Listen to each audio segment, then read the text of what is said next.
almost imagine the conversation between the Liberal Intergovernmental Affairs Minister, who was found guilty of breaking the ethics law, and the Prime Minister, who's twice been found guilty of breaking the ethics law, saying, how are we going to quit getting found guilty? I know, we'll appoint my sister-in-law as the ethics commissioner. What a plan. It is foolproof, Mr. Speaker. My question, though, is when are they, the problem is pretty soon they're going to run out of family and friends, and after they do, how are they going to avoid their next conviction for breaking the law? Consumer confidence that went to an all-time low, it's back. That's good for business. That's good for Canadians.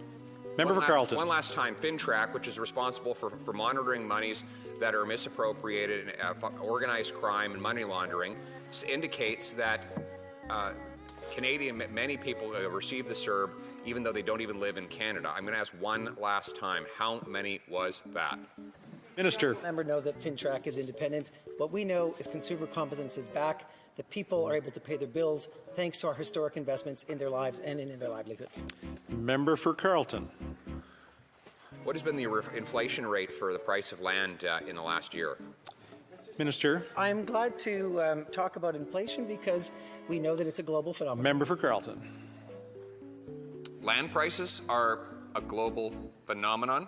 Does the minister realize that the land we have here doesn't come from the rest of the globe? It's already here.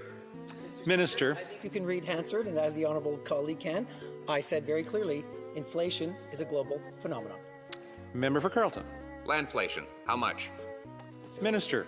Our inflation is in line with peer countries around the world, and in fact, we're doing much better than the United States, Mexico, and countries in the Eurozone. Member for Carleton. The question was about land price inflation. How much have land prices inflated in the last year? Minister. Land price is part of the basket of goods in inflation. Our inflation is in line with peer countries. Member for Carleton. He's allowed to say he doesn't know. But don't worry about crime, because Justin Trudeau is going to ban hunting, right? He's going to stop the hunters in Sudbury and Nunavut, and that's going to end. I actually asked him what he was going to do about the stabbings that are happening. He actually said he was going to ban guns. Seriously? Is he going to ban butter knives? Fraudulent CERB recipients was the question. How many? Minister. 9 million Canadians supported by CERB. Member for Carleton. So the only number we're getting was 9 million when I asked how many people took the CERB that didn't live in Canada. If 9 million isn't the right number, which number is? Speaker, Minister. maybe the honourable member would like to know about CEBA that helped over 898,000 small businesses survive. Member for Carleton. Why is the minister hiding the true number of people not living in Canada who got the CERB? Minister. Following a steep decline of 27% in the first half of the 2020, corporate profits rebounded to 61% above pre-pandemic levels. Member for Carleton. Could we replace the minister with a cassette tape that we could just hit play on? I guess that's a question for the minister. Minister. Mr. Speaker, I'm sure there's all kinds of technological advancements available, but I can tell you that the wage subsidy helped over 450,000 employers. Member for Carleton. 5.3. Is there a technological advance that might help the minister answer the question? Minister. Mr. Speaker, the rent subsidy helped more than 213,000 businesses stay afloat. That's good for all Canadians. Member for Carleton.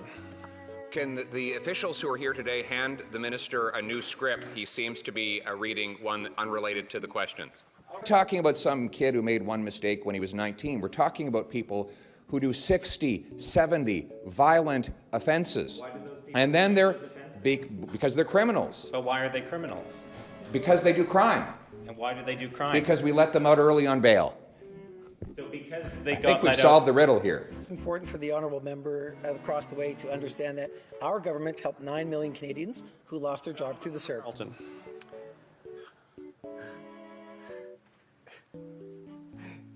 They hand him a speech that they wrote for him, a bureaucrat wrote for him, and he just stays glued to it. Why don't we just elect a robot to read off these speeches that are written by bureaucrats in the finance department? Because that robot at least would stick more tightly to the script than he has. If he doesn't actually have any answers to the factual questions, is it possible that he could be replaced with a robot? Minister.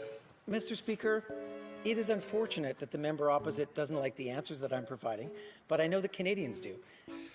Violent gun crime is up 101%, right? Here's why. Criminals don't follow gun laws. You don't stop to get a possession and an acquisition license on the way to robbing a bank.